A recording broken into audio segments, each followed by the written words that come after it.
सच्चाई कभी नहीं बताई गई। नल और नील दोनों मौसेरे भाई थे। माताएं सगी बहनें थीं, पर प्रारब्ध दोनों को मानसिक रोग दे चुका था। उन्होंने सब कुछ आजमा लिया। ऋषि, महर्षि, तपस्वी, हर जगह एक ही उत्तर मिला, ये पूर्व जन्म के पाप हैं, जीवन भर भोगने होंगे, मृत्यु के साथ ही समाप्त होंगे। लेकिन क्या आत्मा इतनी आसानी से हार मान लेती है? नहीं। नल और नील के भीतर एक सवाल जल रहा था, क्या कोई ऐसा है जो प्रारब्ध को भी काट सकता है?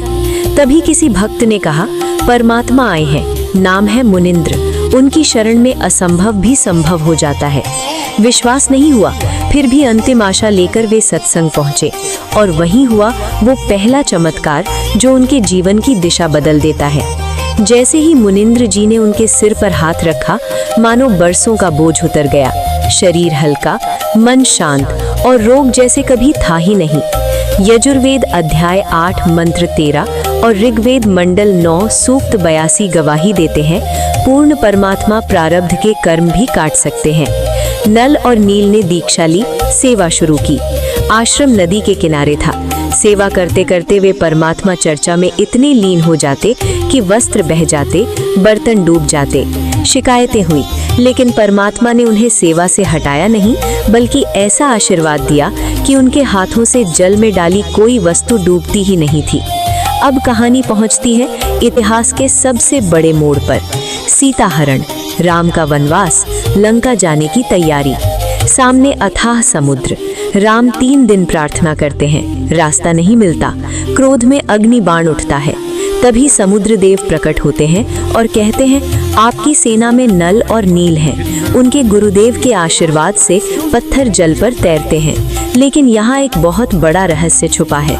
इस बार नल और नील अपने गुरुदेव को याद नहीं करते। अहंकार आ जाता है, पत्थर डाले जाते हैं और डूब जाते हैं। सब स्तब्ध। इस पर धर्मदास जी ने कहा है वाणी में, रहे नल नील जतन करिहार, तब सतगुरु से करी पुकार, जा सतरेखा लिखी अपार, सिंधु पर शिला तिराने वाले, धन धन सतगुरु सत कबीर, भक्त की पीर मिटाने वाले।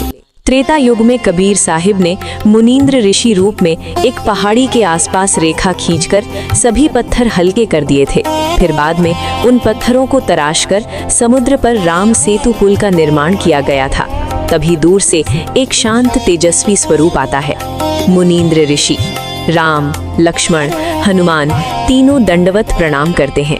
राम विनती करते हैं, हे ऋषि, सेतु निर्माण आवश्यक है। मुनींद्र जी कहते हैं, मैंने तुम्हारे पिता को वचन दिया था। और फिर एक पहाड़ की ओर संकेत, इसके पत्थर हल्के कर दिए हैं, इन्हीं से सेतु बनेगा। और इतिहास गवाह है, समुद्र पर पुल बना, लंका पहुंची सेना, अधर्म का अंत हुआ। लेकिन इस कथा का असली संदेश यहाँ समाप्त नहीं होता। संदेश ये है, शक्ति अहंकार से नहीं आती, शक्ति गुरु स्मरण से आती है। और पूर्ण परमात्मा हर युग में किसी न किसी रूप में धरती पर उपस्थित रहते हैं।